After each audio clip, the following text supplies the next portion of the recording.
Hi hello welcome back to my channel. ಇವತ್ತು ನಾನು ಮಾಡ್ತಾ ಇರೋ ರೆಸಿಪಿ ಸ್ಪೈಸಿ ಪುದೀನಾ ಚಟ್ನಿ. ಈ ಚಟ್ನಿ ಮಾಡೋದು ತುಂಬ ಈಸಿ, ಹಾಗೆ ಕಮ್ಮಿ ಇಂಗ್ರೀಡಿಯೆಂಟ್ಸ್ ಹಾಕಿ ಮಾಡಬಹುದು. ಈ ಚಟ್ನಿ ಚಪಾತಿ, ರೈಸ್, ದೋಸೆ, ಇಡ್ಲಿ ಎಲ್ಲದಕ್ಕೂ ಚೆನ್ನಾಗಿರುತ್ತೆ.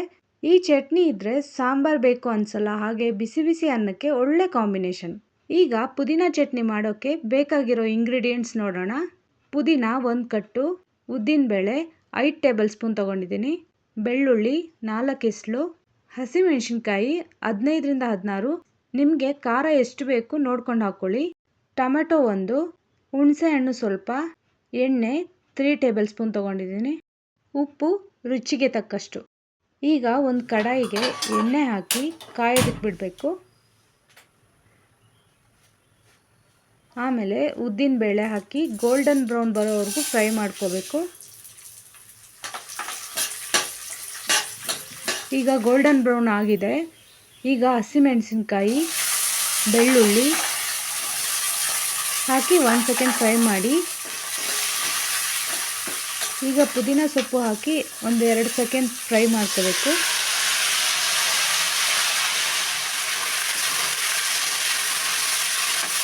ಈಗ ಟೊಮೆಟೊ, ಹುಣಸೆಹಣ್ಣು ಹಾಕಿ ಮತ್ತೆ 2 ಸೆಕೆಂಡ್ ಫ್ರೈ ಮಾಡಿ ಸ್ಟವ್ ಆಫ್ ಮಾಡಿಕೊಂಡು ತಣ್ಣಗಾಗೋದಕ್ಕೆ ಬಿಡಬೇಕು.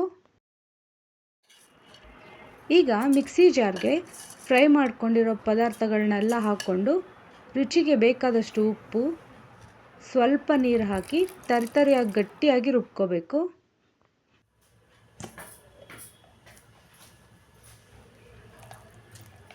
ಈ ಕನ್ಸಿಸ್ಟೆನ್ಸಿ ಇರಬೇಕು. ಈಗ ಚಟ್ನಿ ರೆಡಿಯಾಗಿದೆ. ಈಗ ಸರ್ವ್ ಮಾಡ್ಕೊಳ್ಳೋಣ. ನೋಡಿದ್ರಲ್ಲ ಪುದೀನಾ ಚಟ್ನಿ ಈಸಿಯಾಗಿ ಹೇಗೆ ಮಾಡೋದು ಅಂತ. ನೀವು ಒಮ್ಮೆ ಟ್ರೈ ಮಾಡಿ ನೋಡಿ, ನಿಮಗೂ ತುಂಬ ಇಷ್ಟ ಆಗುತ್ತೆ. ಐ ಹೋಪ್ ನಿಮಗೆ ಈ ವಿಡಿಯೋ ಇಷ್ಟ ಆಗಿದೆ ಅಂದ್ಕೊಂಡಿದ್ದೀನಿ. ನಮ್ಮ ವಿಡಿಯೋ ನಿಮಗೆ ಇಷ್ಟ ಆಗಿದ್ದರೆ ನಮ್ಮ ವಿಡಿಯೋ ಲೈಕ್ ಮಾಡಿ, ಶೇರ್ ಮಾಡಿ, ನಮ್ಮ ಚಾನಲ್ನ ಪ್ಲೀಸ್ ಸಬ್ಸ್ಕ್ರೈಬ್ ಮಾಡಿ. Thank you for watching.